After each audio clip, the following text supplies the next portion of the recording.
Saddle up your horses.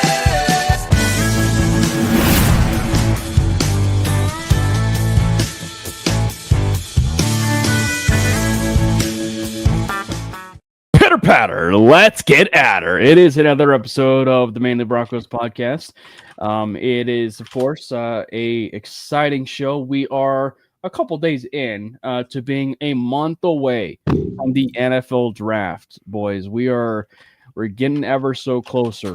I want to say we are about 29 days away. 29 days away till the NFL draft, and actually that is going to be one of the main focuses of the topics today on the Manely Broncos Podcast. And then because of probably some of the stuff that's happened, if you will, maybe some of the focus on wide receiver, and maybe some people in this draft class, particularly first round.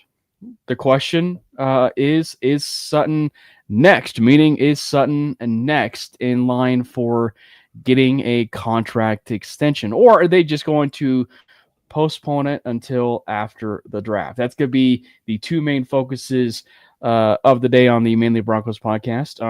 First things first, per usual, make sure you hit that subscribe button over there on the YouTube channel. We are pushing to 2,000 subscribers on the YouTube channel for MHRT Network. Make sure you follow the boys at Brandon Miller PO and at Jordan T. Lopez. Once again, we just ask that if you do follow Brandon, he is not the Brandon Miller, the NBA player. So don't. I am the Brandon Miller, just a different the Brandon Miller. But how are you guys doing? First things first, of course. Happy belated birthday, Brandon. I'm old. Just kidding. It's not every day that you get a chance to, or that you know someone who shares a birthday with another GOAT, and that would be Peyton Manning. So, how was that birthday? Thank you. It was a fun time. I am bordering on doing too many things for my birthday, but I'm enjoying it. I went to Top Golf on Saturday, which was fun. Played pretty decently, except I sliced everything, which is just, that's normal for me. And I'm doing an escape room this next weekend that we couldn't figure out a way to do it on my birthday. So I don't think I've ever done it birthday adjacent. So it's going to be fun. And then I just hung out with family and friends on my birthday itself. So it's been a fun time. I've enjoyed being able to celebrate with friends and family, and that's been fun, and appreciate everyone setting up everything for me, and kind of not as a surprise, but it was kind of like a party thrown for me, which was nice. Surprise party? No, I knew about it. Knew about it, but it was nice. And Jordan, you're kind of in the midst of a bit of a basketball season yourself. Yes, but how are you doing? Doing good. By the way, Brandon, happy belated birthday. Sorry I'm late on that, but no worries. Thank you. Happy birthday to my guy. Yeah, I am in a beginning actually of a travel basketball season. Literally just came home right now for practice, or I should say from practice, and we leave Friday morning to Dallas, Texas. So I am in the heat of the travel basketball season. So this will be our first one. We're in the Puma circuit, which is the Puma travel basketball season, which has a lot of top players in the country and a lot of college guys, a lot of college recruits going. So it's a pretty big deal. So yeah, I'm running around everywhere trying to get things done. But dude, you're the real MVP. I can't imagine coming and doing the podcast immediately after basketball practice. That sounds. It's what I live for. I love it. I will say the good news maybe is he's not playing it. Like before. Just coaching. It's almost worse. I don't. That's actually a good point. Yeah. But no, it's good. It's going to be a great show. It sounds like Matty's going to be in just a little bit later. So we are going to have the full squad on the Manely Broncos podcast. We do have our first comment of Zach wishing you good luck, Jordan. I assume, just as far as, from the transition from Broncos F to mainly. I'm sure he's just wishing you good luck there. Appreciate that. It's for basketball season. Who knows? That too. It could be. It's for both. I feel like first things first, we need to pour one out for our homie Jordan over there on the top right, because his fan favorite wide receiver has moved on. And of course, we're not talking about Jerry Jeudy, because Jerry Jeudy had moved on about a year ago, right? Like, he moved on about a year ago. He was, traded over, to the Cleveland Browns. We, of course, are talking about his other, homie over there being little Jordan Humphrey. Little Jordan Humphrey, who was a free agent, signed with the New York Giants. It sounded like the Denver Broncos did try and bring him back, but not hard enough. He just missed catching passes from Russell Wilson, man. and so nonetheless, Jordan, since he is your homie, how do you feel knowing the fact that Lil Jordan Humphrey is no longer a Denver Bronco? I feel great. This was a move that I wanted to happen a long time ago. And listen, this is no ill will to the actual player and person. It was just more of, I need this wide receiver room to improve drastically. And he has taken up a spot from someone that we can probably utilize more. And I understand a lot of people when they say, yes, but you don't understand what little Jordan Humphrey brings to the table and the wide receiver room. Yes, I do understand. He's a great blocking wide receiver. But if that's all you can do, I am sorry, but we are not the Denver Broncos of old, where we can just have a guy that is strictly just for that, can take up a roster spot, especially in that wide receiver room. There are guys now in the draft, in free agency, that can block as a wide receiver and can catch passes and be a dynamic threat in the pass game. So I'm hoping, and that's why me and Cam are kind of pushing that Abuka agenda, because Abuka is a ferocious blocker as a wide receiver, and he's arguably one of the best. Not the only one, but yeah, he's arguably one of the best pass catchers as well. But again, I do understand everybody's point of view when it comes to little Jordan Humphrey. Like, oh yeah, but you're taking his game for granted. No, I'm not. I know exactly what he can do and what he can't do. And it was time for him to move on. I'm glad we finally did. It's time to make this wide receiver room the way it's supposed to be, right? And I think we're going in that direction. And I think the room's going to get improved in this draft. Yes, Steven, he played too big. That too.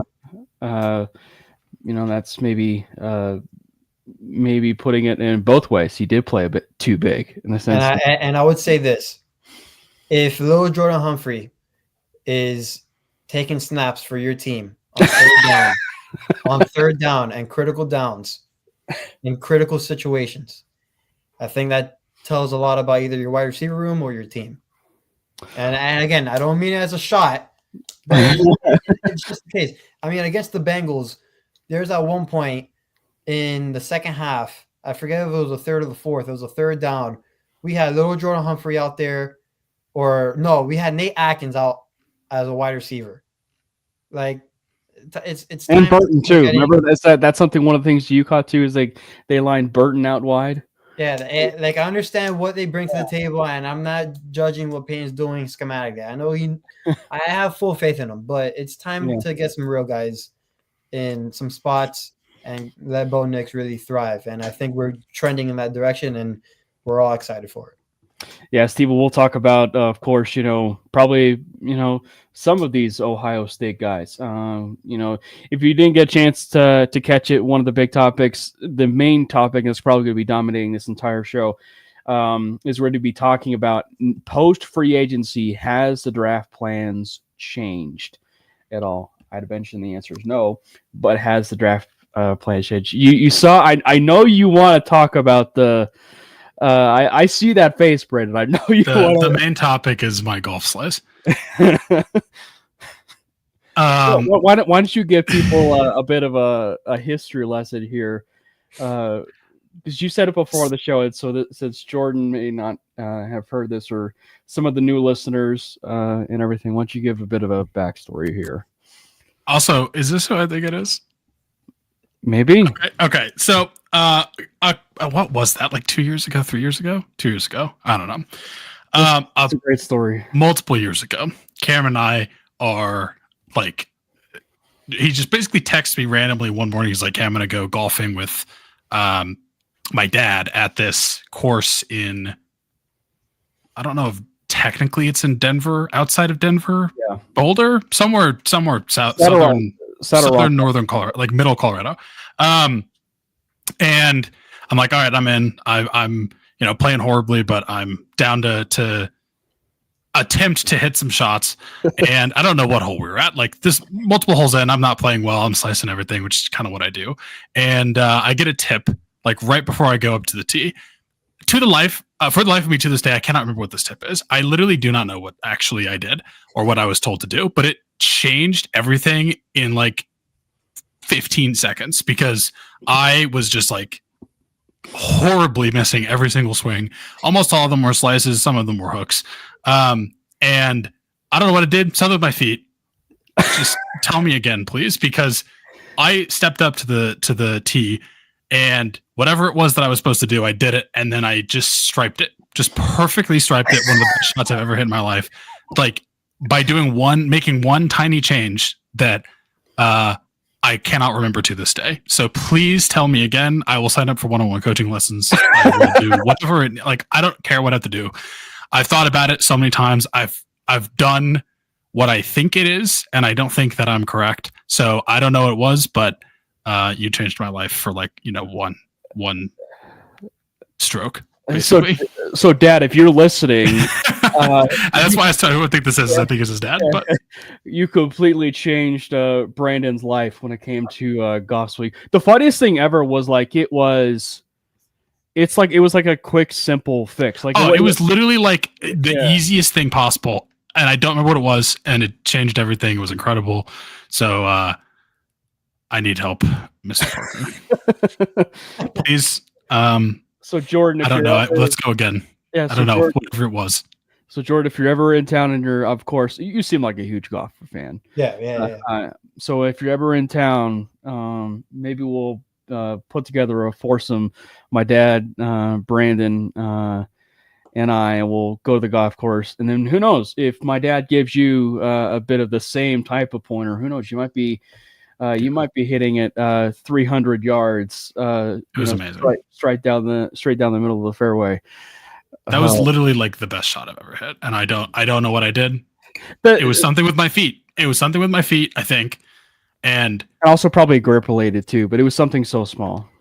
I don't know what it was. I can't do it. I've thought about that moment so many times when I've been standing over the tee, and I'm like, what was I told to do? And I don't know what it is, and I'm clearly not doing it. Like I'm hitting them well. I'm hitting them better than I was. Like, don't get me wrong. It was really bad. It's better than it was before, but it's not as good as that one single time. This is the thing with golf. You'll hit one good stroke, and then you're literally addicted for the rest of your life. You won't hit it again for like 10 years, but you'll keep trying. I like I said, it's not been 10 years, but it might get to that point. Like I said, it was the funniest reaction ever because he hits this shot, Jordan. He turns blew my mind. He turns to our friend Bobby, and then he turns to my dad, and he goes, "My life has been a lie." Yeah, it was a profound moment for me, and it was very fleeting, unfortunately. So, be again, please. Yeah, of course. You know, we have Landon, promoting his Nate Atkins agenda. Which, by the way, that's the other part of this that we should probably mention here. Michael Burton is back as of today. The Denver Broncos made the decision to bring Michael Burton back. Now, is it permanent? I don't know, because the Broncos have cut Burton before and they brought him back. It's something to kind of watch and see, if you will, as we kind of get closer to training camp. I know for myself, and I think Brandon and I have had this conversation before. If it was me, I probably would want to have Nate Atkins take the role of fullback. Since he's got that tight end fullback versatility. Obviously, it was something that I wanted to kind of pound the table a little bit for Kyle Juszczyk. Obviously, he re-signed with the San Francisco 49ers, 2 for $8. But like he's got some of that same versatility, so I'm totally fine still keeping Burton. But Brandon and Jordan, what's your quick thoughts there on the Burton re-signing? Well, at least for me, I think that re-signing is just keeping the offense together, more similarity. I mean, he knows the offense in and out. He's not going to be someone you're necessarily going to worry about, paying us to switch up his personnel every single play. So it makes it hard for the defense to change and really get into, not to a rhythm per se, but it's tough on a defensive coordinator and the players always going in and out, because Payne is in 12 personnel, 11 personnel. I mean, he changes a lot. And now with also having Ingram, you don't really know what personnel they're going to be in, because he can use Ingram as a wide receiver. I mean, we already talked about that joker position, but he does that as well with Burton as well. So not joker, by the way, but yeah. Not joker. I'm just saying, yeah, he just puts them around everywhere, and you never know. But I like the re-signing. It's nothing too big, nothing too small, but again, the similarity there, I like it. Yeah, it's always kind of one of those interesting positions at fullback where it's like, I feel like I've seen even some recent discussion, I guess, here on does Sean Payton like fullbacks? Does he use a fullback? Clearly he does. Like, clearly he values specifically what Michael Burton can do. Maybe it's not even fullback. Maybe it's just like Burton as a whole, the player that he is, and what he's able to do. I mean, he's appeared in every single game for us the last 2 seasons, I believe, and he didn't really do much in terms of like role in the offense. He got a couple touchdowns. I guess like less than 100 yards total, like in the past 2 years, between the two of those years. But primarily as a blocker. I mean, you talk about like the tight end that you need to have a tight end there that can block, wanting wide receivers that can block, and the whole discussion that we'll have is actually, I think, even today and tonight with Evan Ingram and the future of the tight end room specifically, because he's more of like a weapon than a blocker. And Michael Burton's the guy that you can that you keep around when you need to put someone in there that can block. That's not just a 6th offensive lineman, or maybe you want to have Evan Ingram in there as your tight end, but he's not as good of a blocker. Like Michael Burton clearly has a role that Sean Payton values.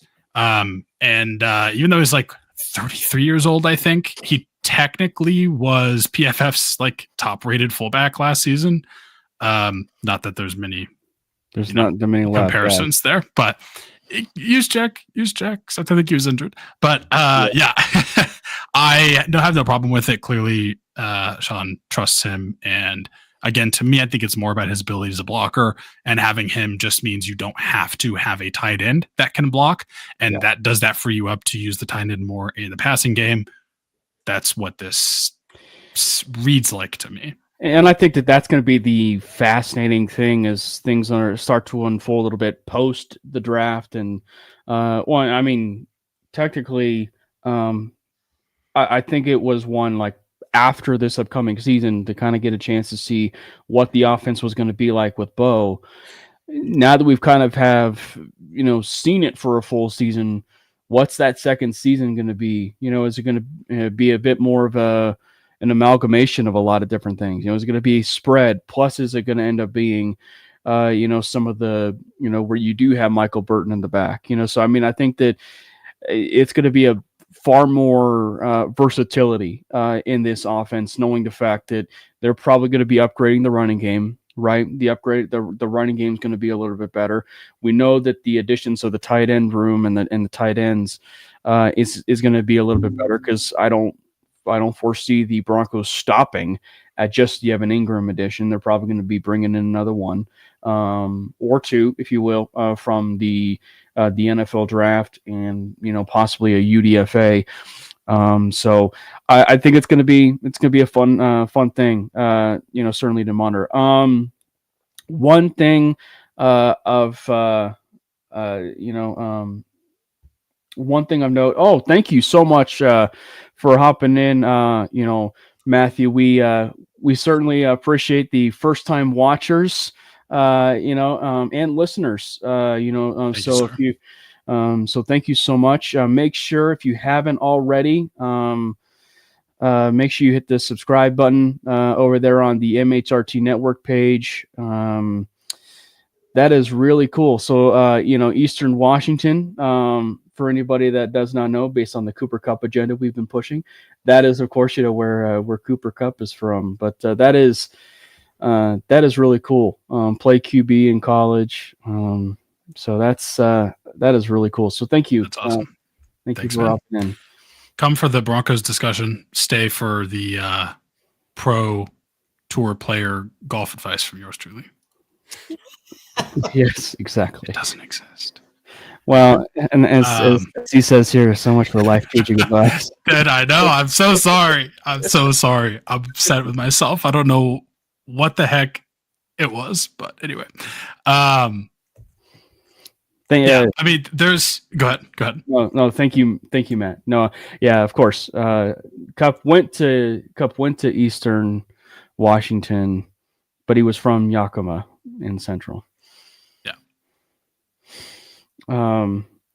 Actually, Denise, this is the second time you're here. I'm just gonna say, because the first time you were here, you were in the comments, when Eric and Josh were on the stream. So that is a lie. I'm just gonna say that now. That was a fun time.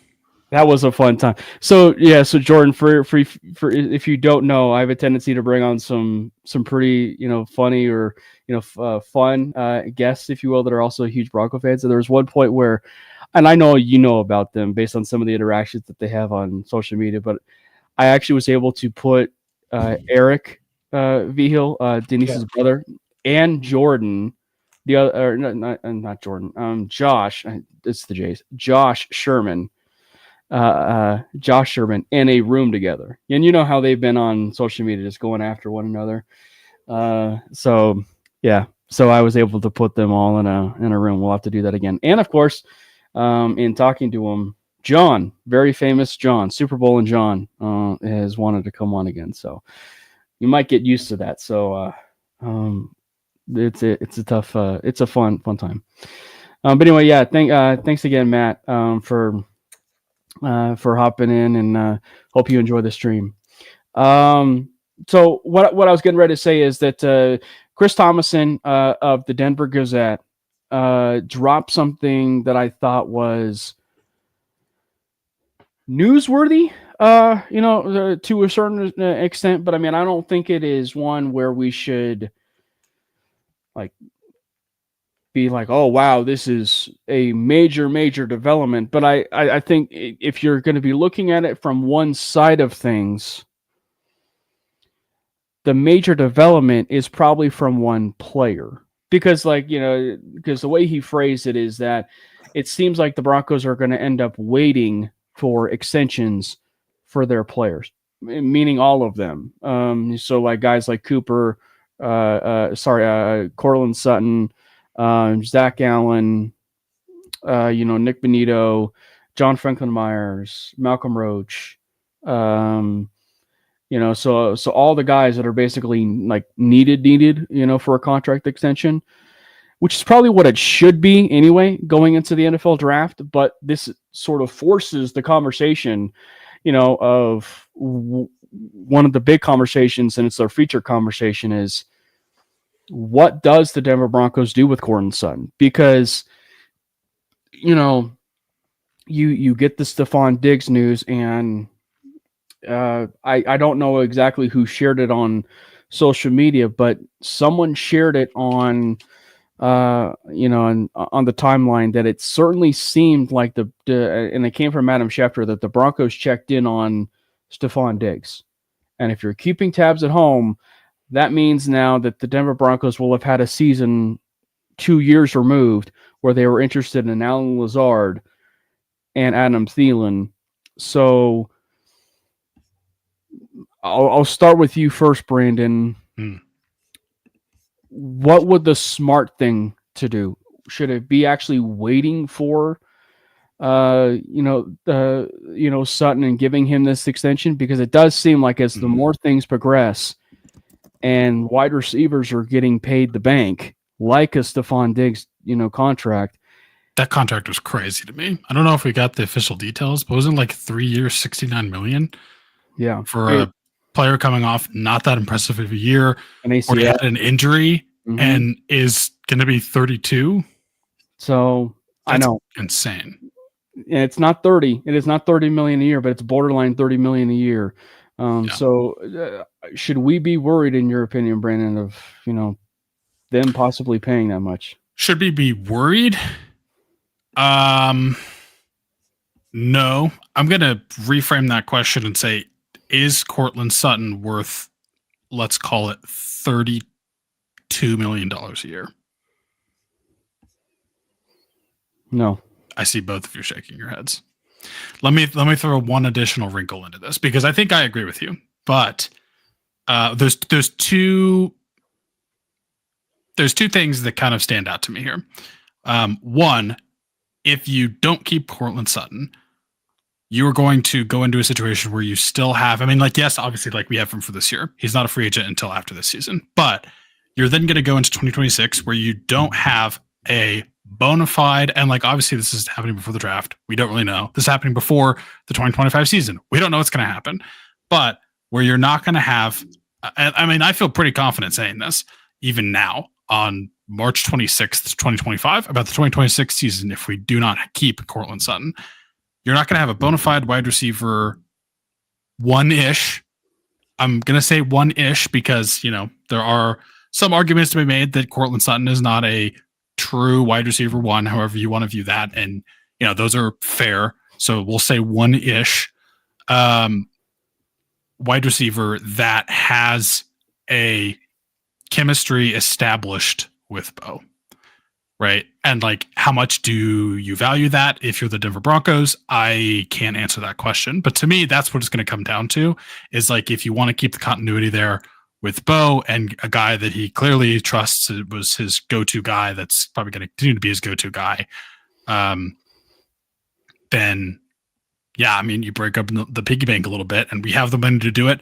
And I think in that case, this is the only other thing, though, that is making me just wonder if they view it that way or what they think is. I think it's been pretty clearly proven that this team is of the mind, pay these guys before the market gets reset, pay them now so you can keep them. And every single time we've done that, it's ended up looking like an absolute steal. Look at PS2's contract, not even that further ahead from when we signed him to, at the time, a record-breaking contract for corners, and now he's the fourth highest paid corner or something, which is crazy. Reigning defensive player of the year, best corner in the league. Yeah. Seems like yesterday. I think it was. I don't even remember when that happened. Was it January?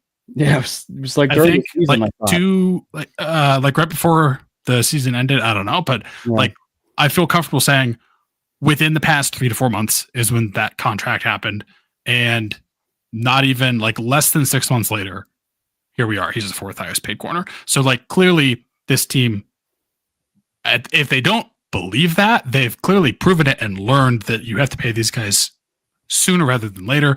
And the fact that it hasn't happened yet just tells me, do they view Courtland as that one wide receiver one-ish, and how much do they care about keeping that continuity around, and what are their plans there? Because I don't think you can sell me on, honestly, having Courtland just for this year is great, but there has not been a wide receiver on this roster that has proven themselves to this point besides Courtland Sutton in that room. And it's true. Going into, it would be after in 26, it would be obviously his third year in the league, but still relatively young.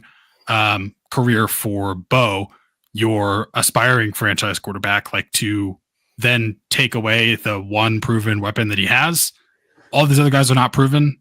I just don't. You can't sell me that the team is willing to do that. So there's going to be something that happens. I don't know if it's Courtland is extended. Maybe it's we take a wide receiver at 20. Maybe we just take a wide receiver sometime in the top 100 picks of this draft. Maybe there is, and there's not a lot of great free agents available next year. I mean, there's a few, but they're kind of the top of the list names are the guys like they're not going to. I think like Mike Evans is one of them. They're not going to leave the team that they're on. Like they're one of those. It's one of those lists where it's like, yeah, there's 3 really good starters, but all 3 of them are like not actually going to hit free agency, right? So maybe it's a situation where they're going to invest heavily into that room next offseason, but then, what does that look like? And I know I'm projecting very far in the future, but those are the thoughts that enter my mind when I think about like, are we going to pay Courtland Sutton? Let's just go back to that $32 million a year. I don't know. Yeah. But if it hasn't happened by, let's say, July, I don't know if it will. Just based on what we've seen from this team, them being of the mind that you got to pay these guys sooner before the market gets reset. It's already been reset anyway, but it's just going to continue to get worse. We are the opposite of how the Dallas Cowboys run the organization in that respect. And if it hasn't happened yet, I don't know if it will. Jordan? I know I should probably preface this before you say something. It's not a matter of like you don't hate Courtland Sutton. You don't hate Courtland Sutton. It's just and I think a lot of it does somewhat still fall into what Brandon's talking about to a degree, because it's like we don't know whether or not he's actually like the true wide receiver 1, wide receiver 2. But where do you fall in line on this whole Sutton idea of like him possibly being next or worth a contract extension? So I would first like to say I just searched on Spotrac. They have his market value at 26.6 mil per year. So they're predicting that his contract will be 3 years, nearly 80 mil, which will rank him as the 12th ranked wide receiver in terms of that contract. Right now, he gets 15 per year. So they're predicting to get an 11 mil per year boost, basically, which the players that you can compare him to with that per year salary are guys like Jalen Waddle, AJ Brown, DK Metcalf, Brandon Ayuk. In my opinion, Courtland Sutton is not that type of wide receiver. Yeah, all those guys are better. Yeah, and I will even take it a notch up, and this is just my opinion. I think those guys are not even like in the same like room as Sutton. I think, but again, Sutton is a different type of wide receiver than what most people talk about him, because a lot of people view him as a wide receiver 1. I view him not as a wide receiver 1 whatsoever. And that's not a bad thing. I'm not trying to have like a bad connotation about that, but I just don't see him as a wide receiver 1. And I really do think the Broncos need to find a new wide receiver 1, because unfortunately right now he is the wide receiver 1. But to make this offense go and really take off, they need a true guy at the wide receiver 1 position. And why do I say this? Well, and I know there's arguments that are currently still being made about Courtland Sutton and if he's good or not and all that. This is what I boiled it down to. And I actually really dove into it on Broncos Ave a few months ago when we had this conversation, because I was getting a lot of heat about it. But a wide receiver 1, in my opinion, doesn't go 3 or 4 weeks without like really putting up big time numbers. Because if you remember, Courtland Sutton the first 2 weeks of the season at 38 yards and 26 yards. A wide receiver 1 doesn't do that.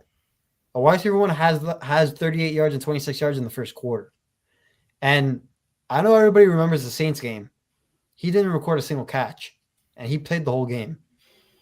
That a wide receiver 1 does not do that. They don't. Now, again, you can say, okay, maybe something in the game plan didn't work or any of that. We can have that conversation. But what's up, Matty? But my whole thing is wide receiver ones don't have that type of production. So I don't want to pay a guy like that 26 mil, almost 27 mil per year, and having that type of production when Bo Nix can really use a guy that like a DK Metcalf, who we just compared him to in terms of the contract value, right?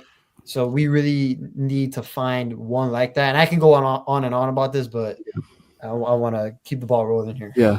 I will say that number is lower than I expected. Yeah. That's kind of nice. I'm glad it's not 32, but it's still enough for me. Matty, I have a pretty good idea. You have an idea what conversation you just entered into. Yeah, Jordan wants us to get Restrepo to be our wide receiver one. That's what I heard. Yeah. Jordan wants us to get Xavier Strepthroat to go play wide receiver. So obviously, Chris Thomason mentioned today that the Broncos, it seems, might be waiting on extensions for everybody. And I think that the way I said it was, they're going to end up getting a deal done with Benito. They're going to end up getting a deal done with Zach Allen. It's not a matter of if, it's a matter of when. They're going to get a deal done. But I think the biggest one that I read through all of the names that he mentioned, however, was Courtland Sutton. And it does beg the question of will they be paying Courtland Sutton? So I ask you, Matty, do you still feel like the Denver Broncos will extend Courtland Sutton, or are they going to be maybe kind of seeing as far as how things unfold in the NFL draft? And I don't know if you caught it, Matty, but it was shared in the PO Slack chat. But apparently the Broncos did it again, just like they did a couple years ago with Adam Thielen and Alan Lazard, where according to Adam Schefter, and this is in a clip, they did check on Diggs. So, I mean, yeah, I'm sure they did check, and then they heard that price and they checked out. This is my take on the extension stuff. If they for sure wanted those guys back, and I'm not saying that they don't want them back, but if they needed them back, they would have been extended already. There is no benefit for that waiting while some of these other deals get done with an increased cap that then costs you more money. So if you wanted to get it done, it's what the girls say, if he really wanted to, he would. I think it's a bit of that. And I think they're maximizing their options for what they want to be able to do moving forward. This draft has so much talent in it in day 2, and there are so many different avenues that we could go with that 20th pick even. To me, with those guys not being extended and they're all lumped together, it says that maybe none of them are safe. To me, that's just Matty's analysis here. But if they were a necessity to be brought back, they would have been under contract. We would have freed that money, because extending guys actually lowers their cap hit for this year. PSA. And we wouldn't have needed to do the deal with Cooper, to move that money around and free up some stuff. So it just it doesn't make sense to me why they would wait if they were going to do it anyway. Yeah. The thing that sticks to me here is they're on expiring deals, and guys that maybe have some trade value. And if we were able, where the draft falls and resetting rookie scales and all of those things, it matters. So who knows? Maybe they like that cat out of Marshall. And if he Mike falls Green. if Green falls to 20, maybe they take a long hard look and they're like, we'll bring him in. Or Donovan Eslocky from Boston College. We'll reassess some stuff after the season, and maybe they don't. Or they bring him in and they're like, okay, well, what can we get for a Benito? What can we get for an Allen? What can we get for some of these other guys? Maybe they have a top 10 grade on Tet, and they bring Ted in at 20 if he falls. And then they're like, okay, well, you're a natural replacement for Sutton, and we can move on from Sutton and not commit $30 million a year to him, $28 million a year to him, and we can go a different route. So I think that they like those guys. I don't think that they're married to those guys necessarily moving forward, because if they would have put a ring on it already. I will say the reason why I feel like it's more Sutton related is just in the idea of when you do look at pick 20, it's a bit more offensive heavy. When you look at that, possible chances for the way that, the Broncos wanted to go. And I think that, as much as it seems like running back is the likely pick, you look at the actual situation itself and the way the wind is blowing, it seems like Emeka Egbuka and Luther Burden are going to be available at pick 20. And it certainly seems like, that there's some merit to the idea of Ted McMillan. So what I'm trying to say is that it appears to me that the wide receiver area is going to be a far more attractive for you at pick 20 than the idea of drafting a running back. Now, I think that, and so in essence, that's why I'm basically going to be promoting the idea of wide receiver there, specifically, obviously, Emeka Egbuka and his overall fit with the Broncos. But where I really struggled with Sutton is last year, Sutton had zero leverage, right? Sutton had zero leverage to work with. He whined and he complained a little bit, having his 700+ yard season, holding out. He got his incentive based contract, and he outperformed that, and he played exceptionally well. He had the best season of his career, to his credit. And I think that where the Broncos now have officially lost leverage a little bit is the fact that now Sutton backed up his conversation and had a career year. Now, kind of what we've been saying is like, is he worth close to the $30 million a year? I don't think so.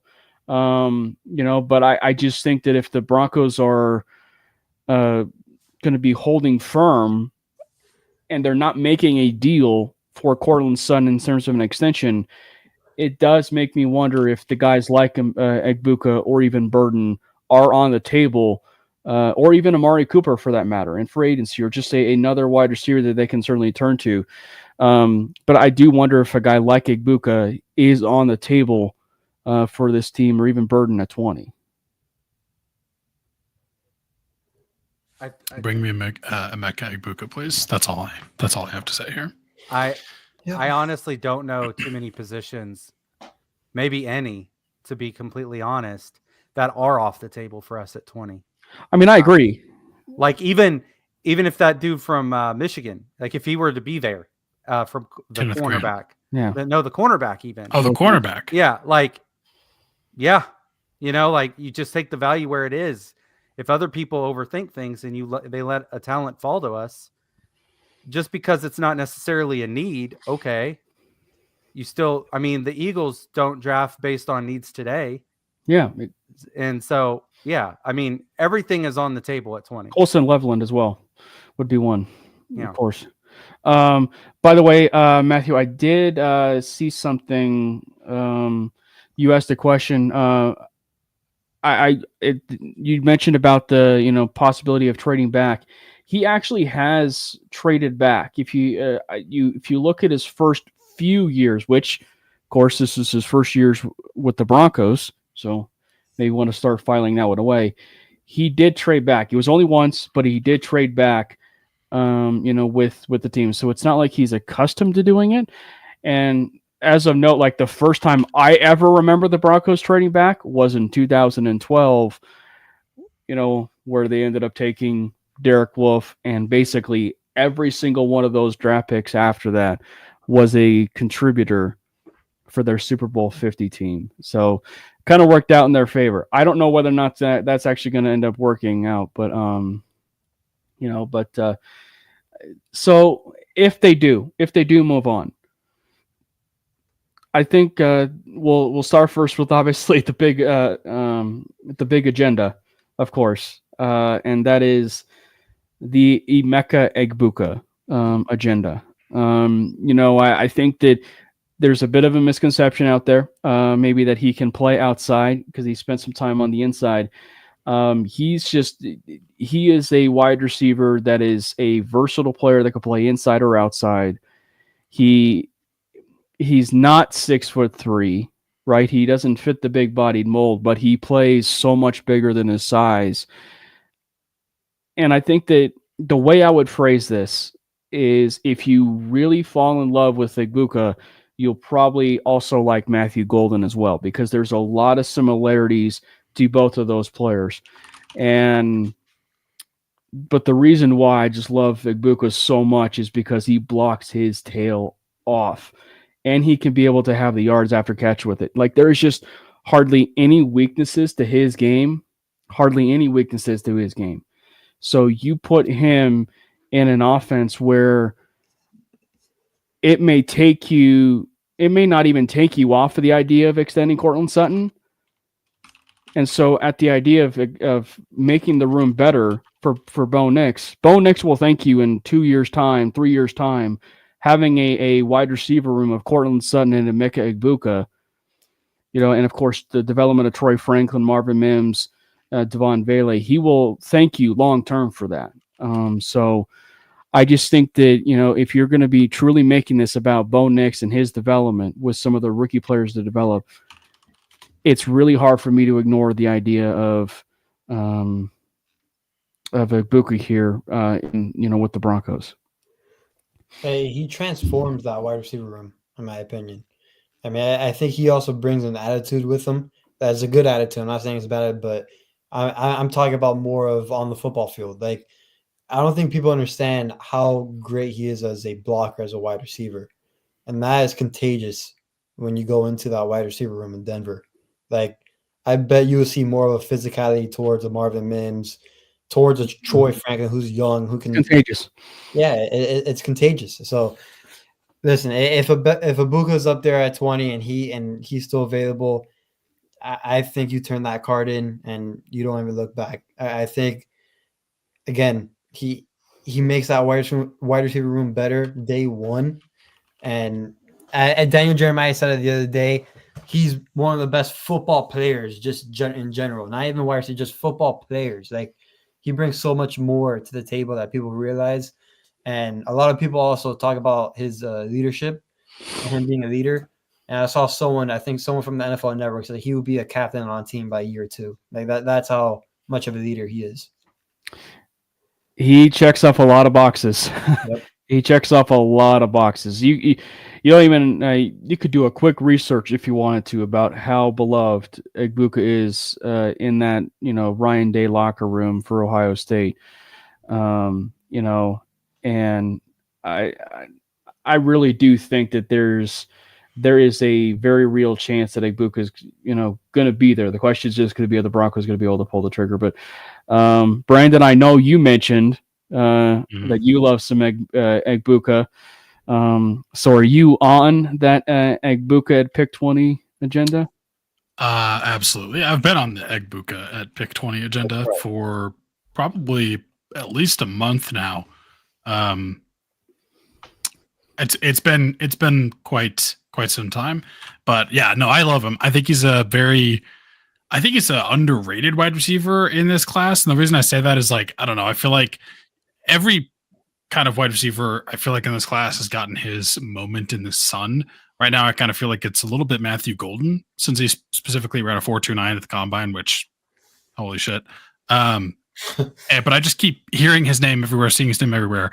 And I'm like, okay, cool. Like, he's a good player, but, like, Matthew Golden is the most recent example. Ted McMillan is kind of the obvious go-to guy that's just talked about all the time for good reason. But I feel like I haven't really heard Egbuka mentioned that much, and I don't really understand why, because he's just an absolutely pure fluid wide receiver. Like, he's so good at every part of his role. He's, yes, primarily been used as a slot wide receiver, but that doesn't mean he can't play outside. It just means he's been better on the inside. And like, I don't even think that's a problem. Like, I think people hear, slot player, and they just think, oh, well, that means he's like worse. He's somehow worse. He's somehow not. Or that he's pigeonholed. Or this pigeonhole. You know who is primarily a slot player that most people in Broncos country wanted this offseason? Chris Godwin. I thought you were going to say CeeDee Lamb, right, Matty? Chris Godwin. Chris Godwin is primarily a slot receiver.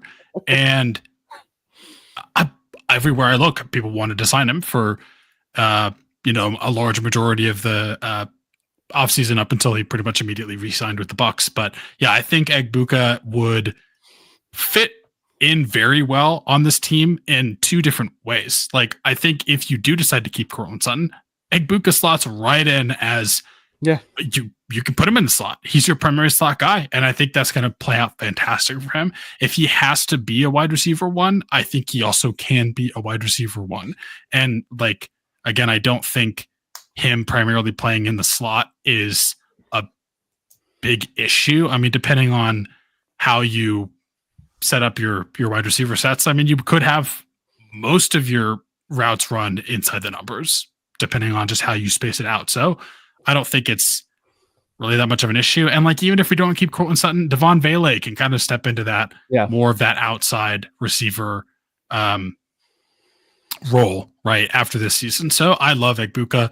I've been on the Egbuka train, and yeah, him at 20 would be fantastic to me. Like, as much as I love the running backs that we will talk about, and I've been more open to and started to enjoy the idea of like someone like Omarion Hampton at 20. I've been on the Egbuka at 20 train, and that's probably still one of my like top picks, I guess. At 20 is like, that's who I would want. Him. Jahdae Barron is another one, just because he's too freaking good. Those are two guys that I feel like I don't see mentioned as an option enough, and I don't really understand why. Yeah. Jahdae Barron I understand a little bit more, because we don't need a corner, but he's so good, and we kind of actually need a corner. He also screams, Fangio, Vance Joseph type of, corner with how versatile he is. He's your Swiss Army knife. Yeah. Matty, your ears perked up a little bit, thinking we were going to be talking about CeeDee Lamb there for a second, but Brandon was right. I mean, like, you think of players that, are kind of dominant, if you will, that in the slot, but yet they kind of like pigeonhole themselves, or people think they pigeonhole themselves to the idea that they're being in the slot. Well, you actually, if you go look at the very famous LSU offense of 2019, do you know who was? Why? Stop. Why are we doing this? No, but do you know who was a famous wide receiver who played probably mostly on the inside? Of course I do, because they torched OU for like 4,000 points. The greatest team in NCAA history. Yeah. I mean, they had this guy, Jamar Chase, on the outside, and Justin Jefferson that killed in the slot. Marshall also did some work in the slot too, but like, yeah, I don't get it. It's a very easy spot to do a lot of work in the slot. Yeah. You have most of the field still available to you operating out of the slot. Why wouldn't you want a dominant player in that position? Mm-hmm. Like, and who else is a great slot player? Keenan Allen for years. Slot. Like, okay. All we've heard about him was he's one of the best wide receivers in the NFL. You don't hear that he only plays in the slot. Julian Edelman. Let me just have cash money on 3rd and 6 from the slot. Like, I'm on Russ Brad. Like, why? Mm-hmm. Why are people overthinking good players? I don't understand it. If a player is good, if a player can be dominant in their role, then they're dominant. Yeah. What are we doing here? Why? like the discourse about Burden, I don't understand people pigeonholing him in as a second round pick. That guy is ridiculously talented and can play anywhere at wide receiver. And Tet, at what point did people start sniffing glue and then talking about the NFL draft? Like, the guy is maybe one of the most physical receiver we have in this draft. Yeah. Who, by the way, catches everything contested. Oh, he didn't get separation. Bet you have to go through him to stop him from catching the ball. What are we doing here? Dude, if Tet is somehow there at 20, so I'm saying 5 because I was just looking at his profile, like 6'5". Is somehow there at 20, that would be just you sprint to that podium. Sprint. He even checks out measurables wise, like as your replacement to, to Sutton. But I mean, yeah, it's just he's freaking 6'5", 215, something like that. And look, I apologize if you guys have muted this word already because it's been overused. But like, I don't see anything wrong with having a joker at wide receiver necessarily. Like, why not have like a player that you can move around at any point, use him in the slot, use him out the outside, like, have him be the player that it's one of the reasons why I was kind of pro Cooper Kupp, if you will, because like you could literally do anything with him in the middle. And what's so bad about having a player, specifically if you brought in Evan Ingram, who's got injury concerns, what's so bad about bringing in another player, a different type of player who can still occupy the middle of the field, take you to, basically take some shots downfield, if you will, be a reliable wide receiver. You basically have yourself 2 safety nets, right? So I don't hate it at all. Play good football players on your team. What a concept. Obviously, that kind of began a little bit of the idea of the topic that we are going to roll with next, and that is, has the Denver Broncos draft plans changed at all?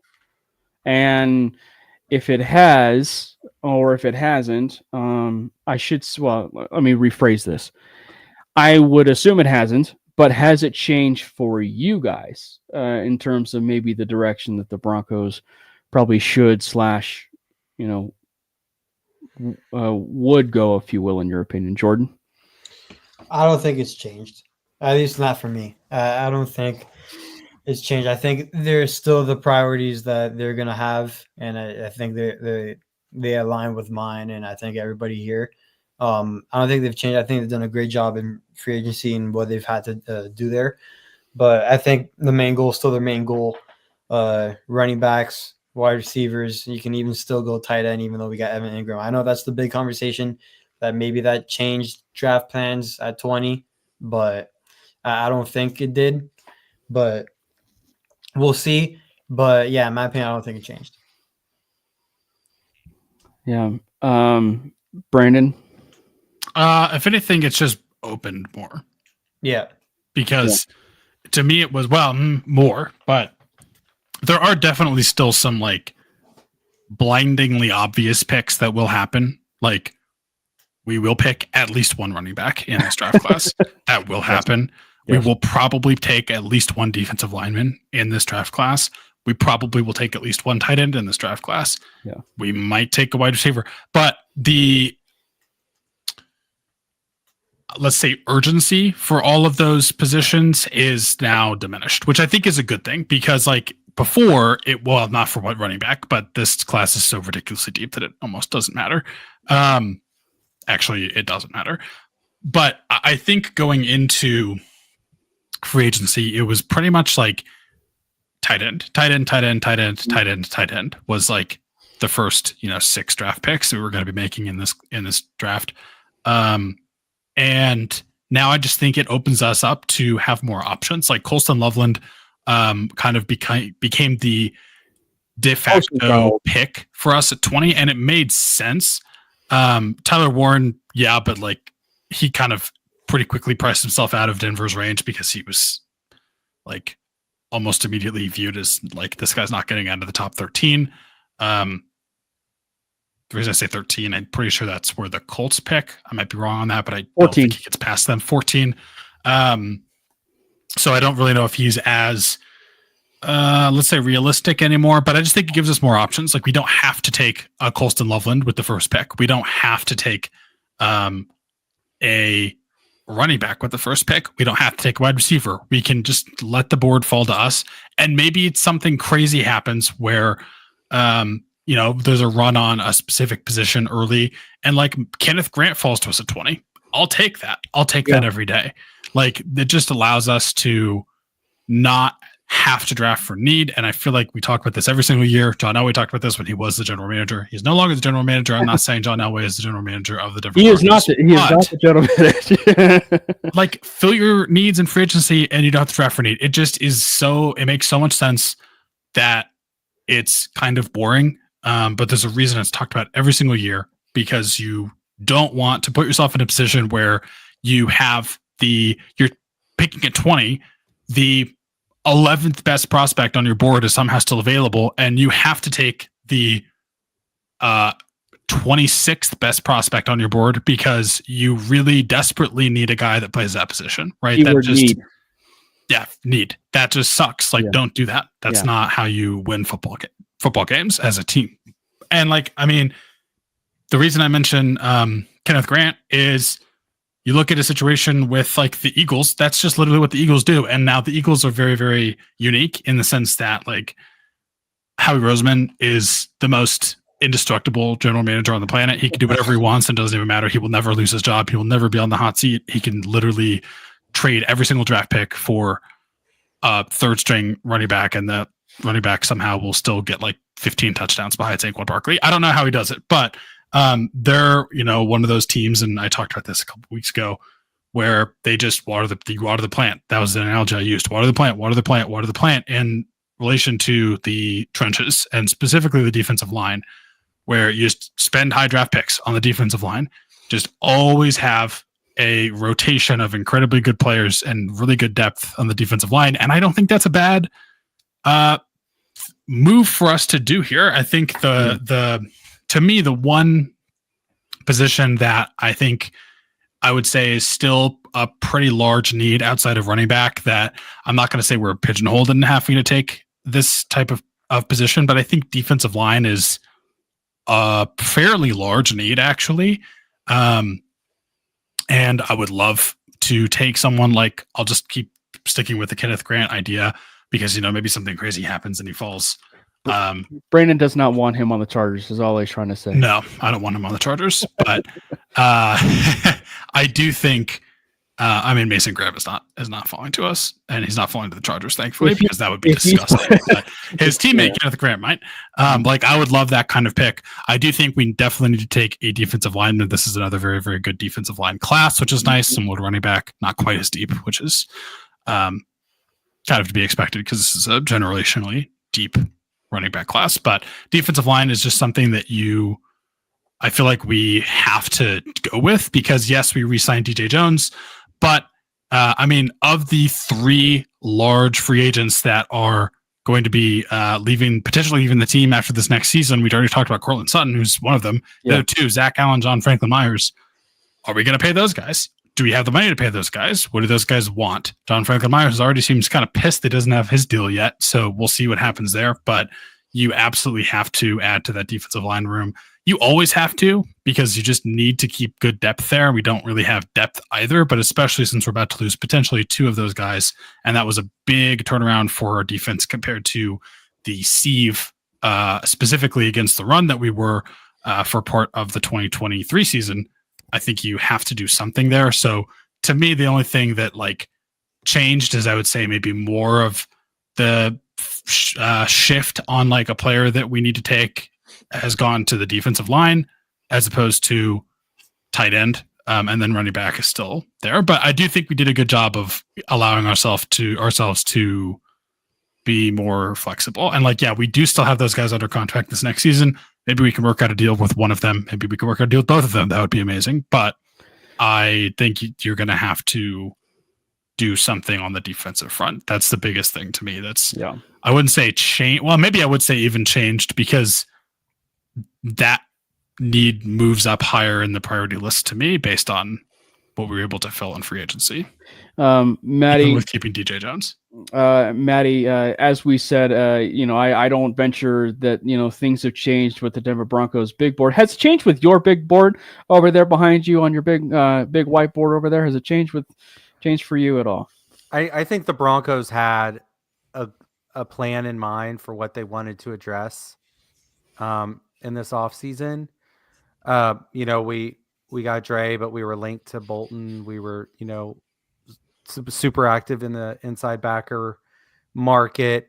We've scouted running backs in the same way that we scouted quarterbacks last year with the rookie class coming in. Kind of makes you wonder. They really created a pathway for what they wanted to get done, and I think they had a plan.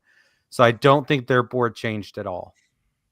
But because they, for all intents and purposes, understood the position that they were going to be in today because they planned to be here. Again, they didn't sign those extensions for a reason, right? So they have a plan in mind, but then they also have flexibility if an opportunity arises. So I don't think anything has changed on the Broncos front. For me, I agree with Brandon in the fact that we haven't pigeonholed ourselves into a specific spot, and that's just smart business. That's leverage in anything, right? You always want to have outs, and you never, if you're in negotiation, which for us, we're negotiating the draft board and the rest of the league here. You never want to negotiate from a position of weakness or desperation. You want to have outs and you want to have strength. Well, what do the Broncos have now? They have outs, a lot of different ways they could go at 20. They could trade out of the first round even, which I'm becoming even more of a fan of. If we can get 2-day 2 picks for 1-day 1 pick, I'm very interested in that.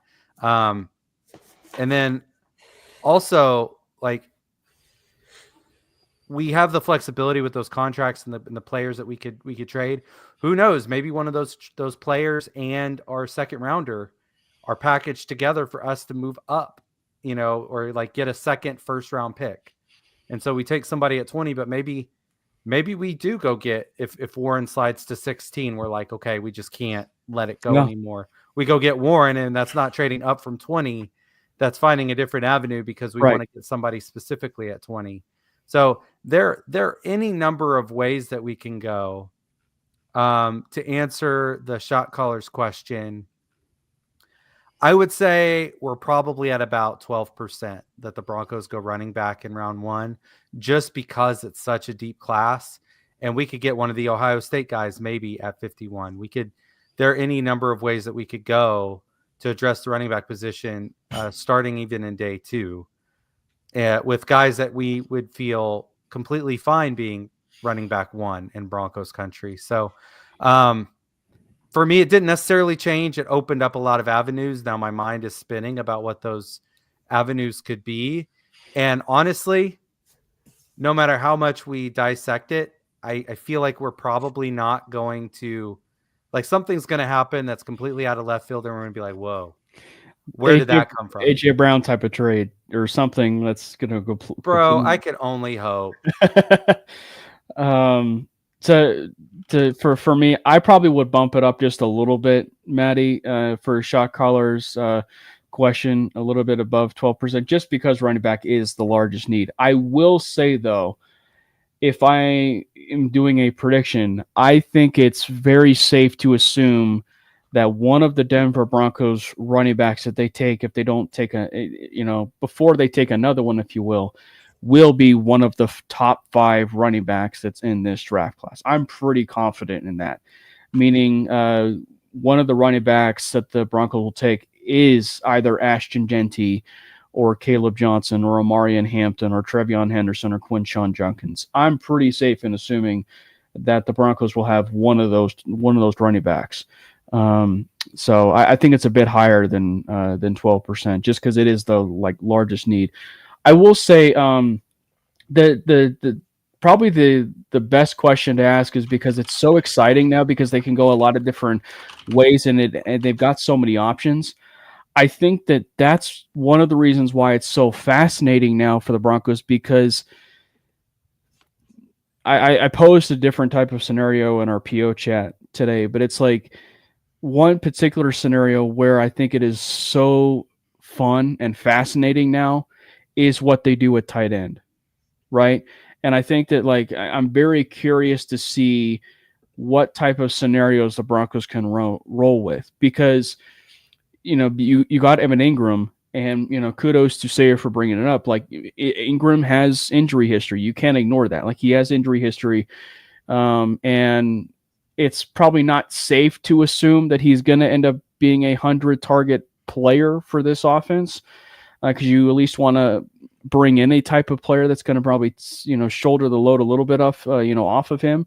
So I think for me, like just specifically, Jordan and Brandon and Matty, like the tight end position is one where it is really fascinating, because I don't think that there is a wrong way to go about, a certain tight end room. And the way I phrase this is, you can draft a Harold Fannin, an Elijah Arroyo, a pure Aronde Gadsden. Like you can draft either one of these players and coach them to be a blocker along the side of making them that elite receiving threat, something that they are very good at, alongside Evan Ingram, so that if it's post Ingram, you've already got your insurance policy after Ingram moves on. Or if you wanted to, be a bit more versatile, you can maybe do the unthinkable and trade up for Tyler Warren, and you have a Tyler Warren Evan Ingram dynamic, which is absurd to think about. Is it likely? Not really. But like it is a very enticing thing, where I think everybody focuses on Ashton Genty as the perfect fit, but Tyler Warren is right neck and neck with Ashton Genty as being a perfect fit for Sean. And you got Mason Taylor, right? And Mason Taylor, Terrence Ferguson, Gunnar Helm as possible inline type of tight ends that you could pair with Evan Ingram. So I'll just start with you, Jordan. It seems like there's just so many scenarios where they can go, obviously just focusing on tight end right now, but like there's so many scenarios where they can go of any point with this draft. Yeah, I don't think they go with the tight end with the 20th pick if they stay there. I do think they will use one with their second round pick if they stay at 51, especially if someone's available. I don't think he would be available, but if teams are shying away from a guy like Arroyo and he keeps on dropping, because you never know what happens with the draft, crazy things happen. If he's there at 51, I think the Broncos do it in a heartbeat. But yeah, that's the fascinating part with tight end now. Now that we got Evan Ingram, they don't shy away from selecting one from the draft, but again, like how Brandon said earlier, the urgency at that position is not there now, how it was before. Like we always had like a Loveland or a Royal or a Warren going at 20, or even trading up to get one of those guys. Now there's not much of an urgency for that, but thankfully this tight end class is good enough where we can wait. Now, how long are we going to wait? That's the question that's going to be answered in a few weeks when the draft comes. But yeah, I mean, the Broncos can go so many ways. I think everybody knows my opinion on it. I hope somehow we do get Arroyo, but No way. Yeah, I mean, listen, he's I'll say he's probably the best tight end in the class. But He's biased. No, I'm not biased, not at all. But yeah, there's so many directions to go to, and it'll be fascinating to see which direction they go. Brandon, Matty. I mean, I think that this is such a good tight end class. You kind of have to continue to go after that position. And like, even though we signed Evan Ingram, it's been such a hole for so long. And Evan Ingram is a good, I think he's a good enough player that I'm not willing to call him a Band-Aid at tight end, but he is 30. He's had some injury issues. So I would say he's not a long-term solution. And if you have the ability to go after, again, an amazing tight end class like this, that's just something you have to do. So I think Mason Taylor is definitely in play in the second round. I think there's some guys in the third round even you could go after. Like, we're probably going to walk away from this draft with another wide receiver. We're probably going to take one in the top few rounds. I don't know if it's going to be at 20. I don't know if it's going to be that early, but I just think you kind of have to continue to add to that room, even though you signed Evan Ingram. There's just, you never know what's going to happen. He might get injured. You never know. You don't really have much depth there. You have almost no depth there. So I do think that it's not as much of a need, but you still have to take one. Matty, I know this is pre Evan Ingram, but you've been drinking the Harold Fannin serum for a bit now. You off the Fannin serum, or are you still kind of very much interested in the idea of possibly going the Patriots, way on the field with Rob Gronkowski and Aaron Hernandez? There are a lot of tight ends. Like, let's take a step back and look at the Broncos' needs going into this offseason. Yeah. How fortunate are we that all of our needs just aligned with everything, a significant amount of impact players at those positions available. Yep. The only one who wasn't was Evan Ingram first, because he got released by the Jaguars before we got into all of this. And then it was like, oh, he's available. And then we wined and dined him and waited for him to stop ghosting us, and then got back to us and we pursued a relationship. But that was kind of now I don't know if the Broncos front office had their ear to the ground and knew that Ingram was going to be a possibility. It is interesting that it seemed like immediate that he was in Denver and, going through all of that, and they rolled out the red carpet for him.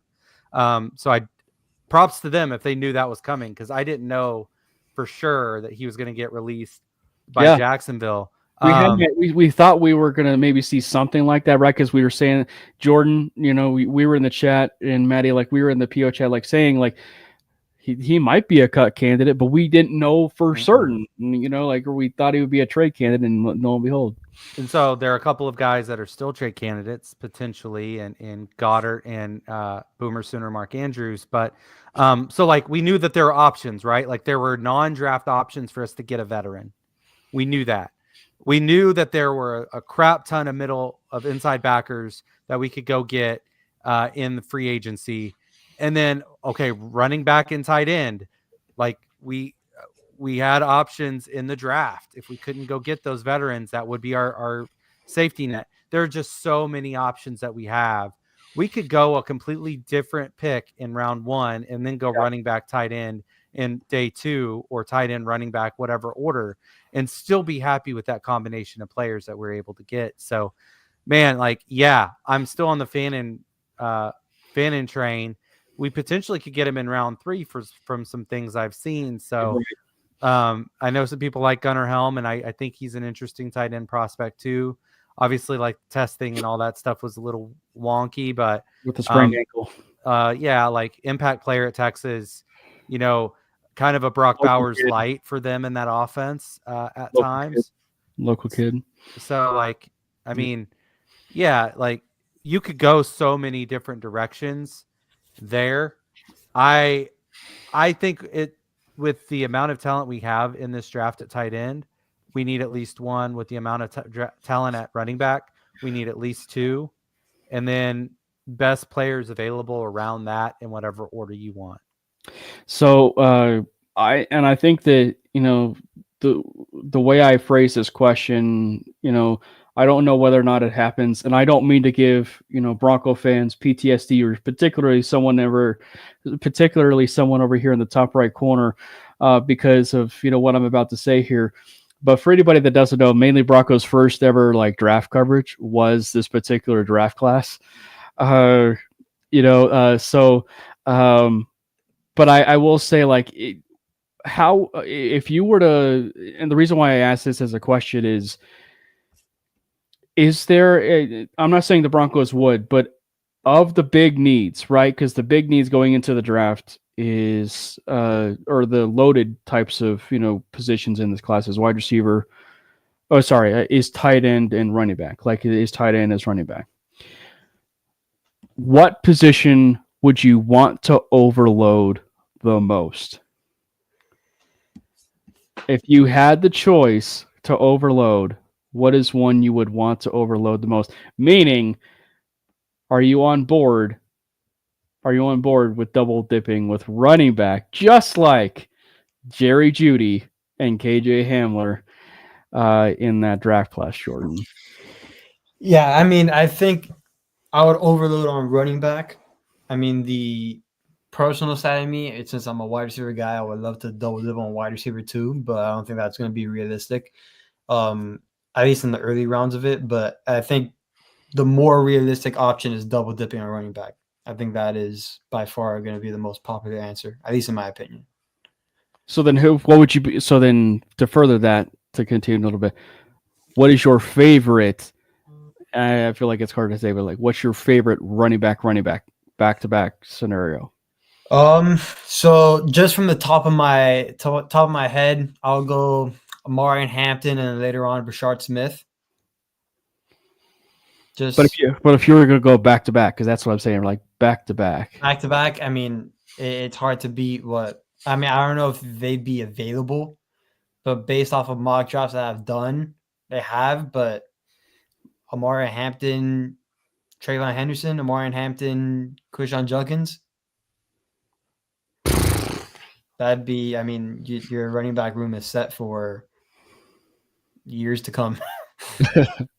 But you're saying if you were to go with one of the top 5 guys, and then Brashard Smith a bit later. Yeah, I think that would be the more realistic one. Yeah. But in this scenario, I mean, Hampton and Junkins or Henderson would be a fan's dream. Or both bucket backs, right? Or both. I mean, I think that's very possible too. Yeah. Brandon, let's say you. If there's a position that you would double dip, and then you're muted, by the way. Do I have to go back to back? Picks wise, you can do both if you will. I wouldn't personally could do that, but I think I would also say running back. Like the need there is so great that you kind of have to, and this is such a good draft class that like you can go back. The reason I say I don't want to do back to back is you can go double dip at running back, and you can take the second guy in round 6 and still get a really good duo. And like I would probably say.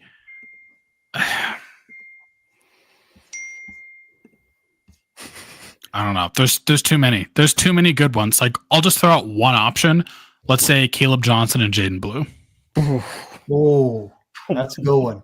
That's a very good one. Oh, just throw 2 names out there. You'll probably find 2 good ones. That's one of my favorite ones. Oh wow!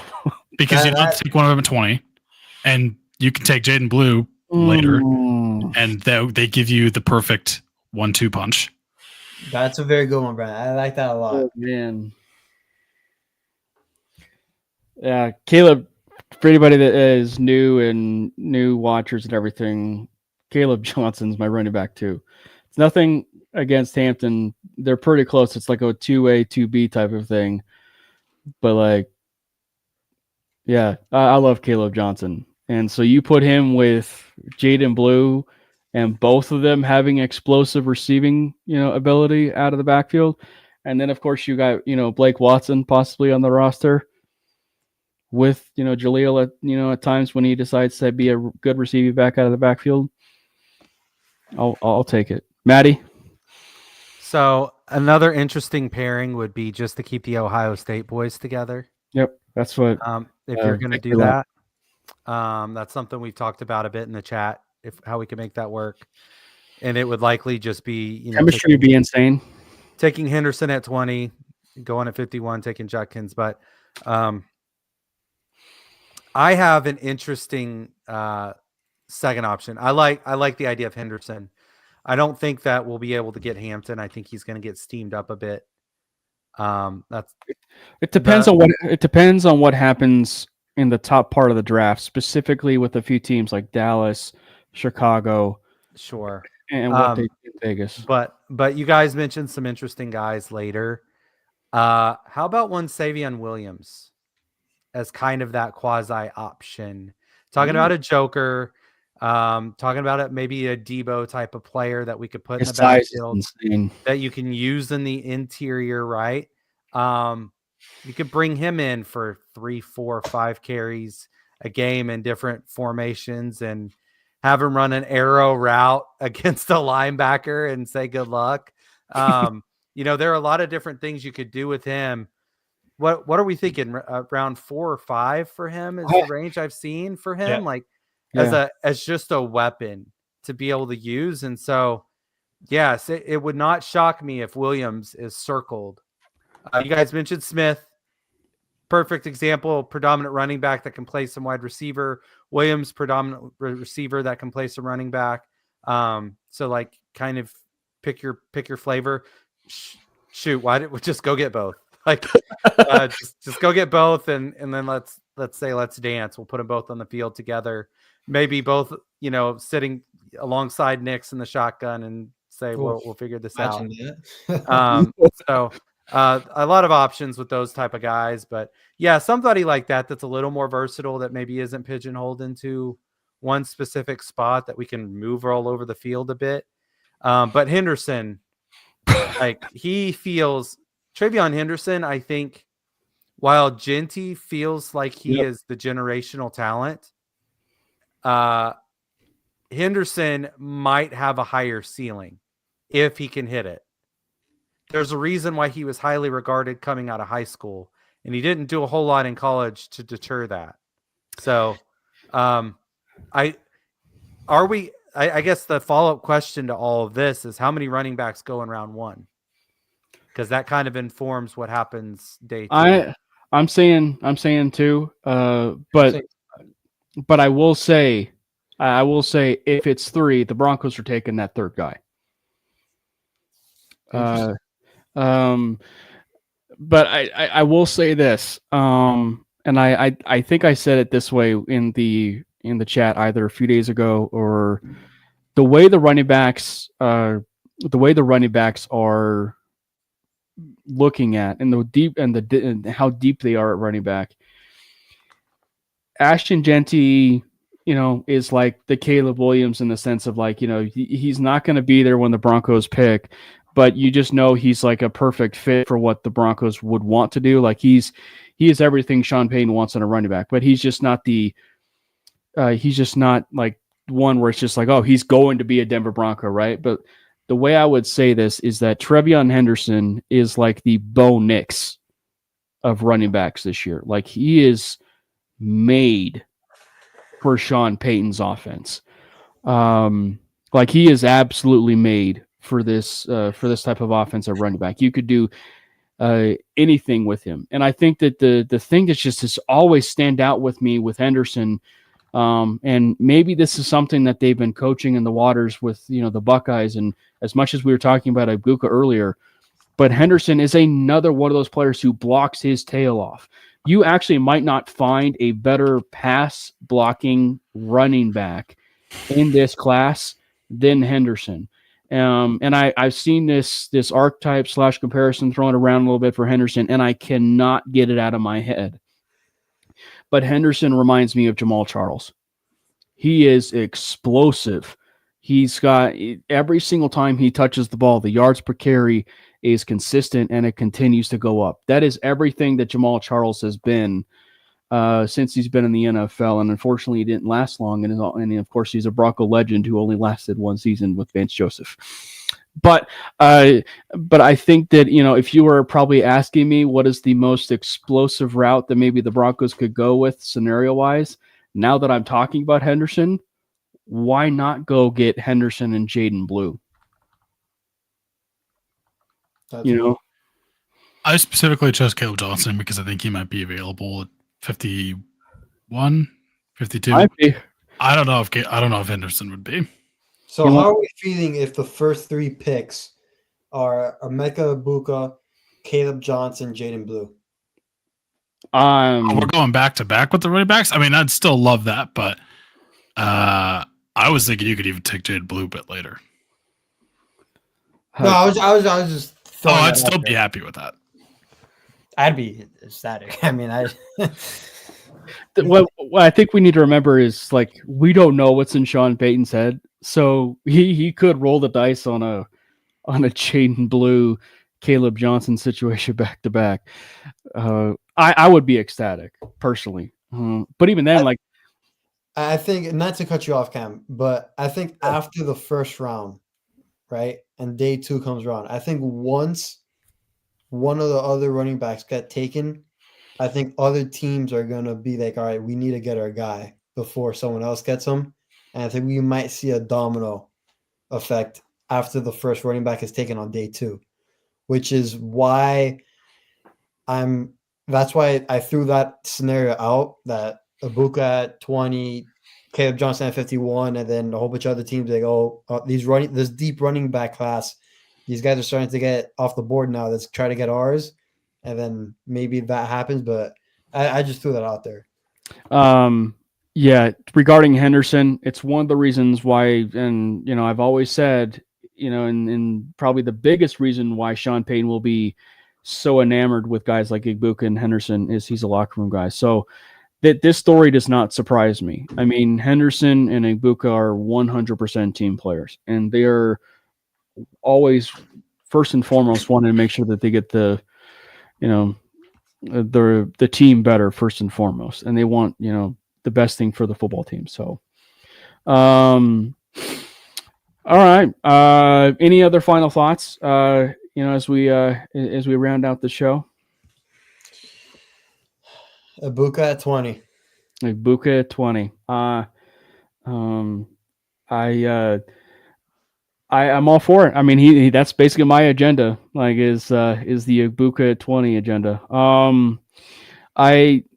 I will say, maybe this is what we should do. So since next week is going to end up being the beginning part of April, for anybody that doesn't know, like on Thursday, on Thursday is the NFL draft. Well, obviously, Manely Broncos records on Wednesday, so we are going to be doing a first round mock draft where we all control picks the night before Thursday. And the way we do that is it is what we think is going to happen in a first round mock draft.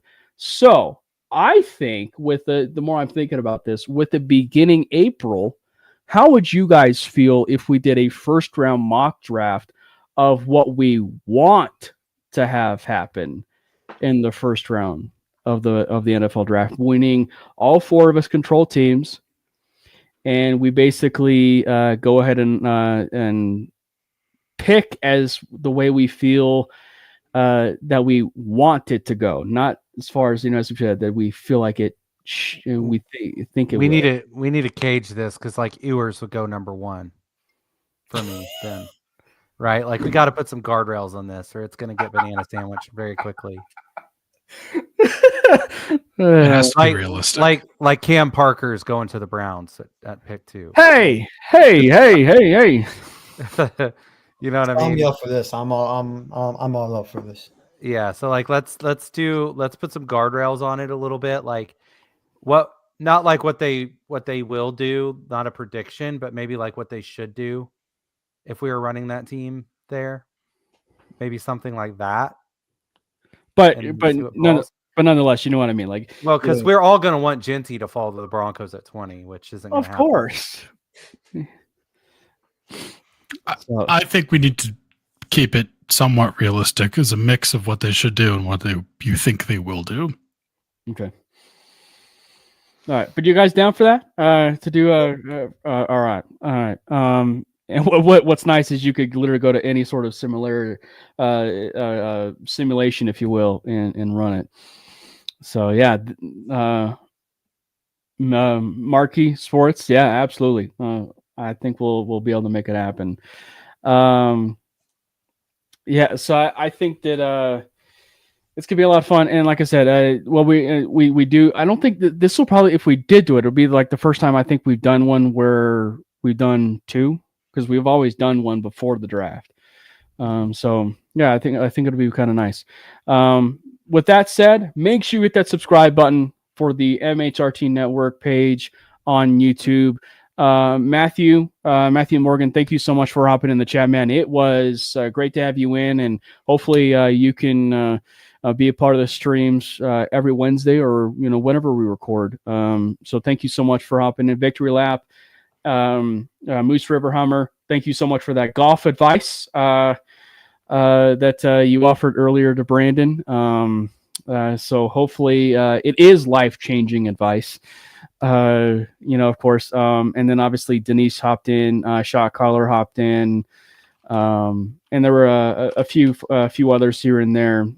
Steven at the very beginning, Steven Dwyer hopped in at the very beginning on Twitter. Again, thank you guys so much for hopping in. Make sure you hit the follow button for every single person in this chat. Jordan Lopez over there in the top right at Jordan T. Lopez, Brandon Miller at Brandon Miller PO. He is named Brandon Miller, not to be confused with the Brandon Miller that is the NBA basketball player.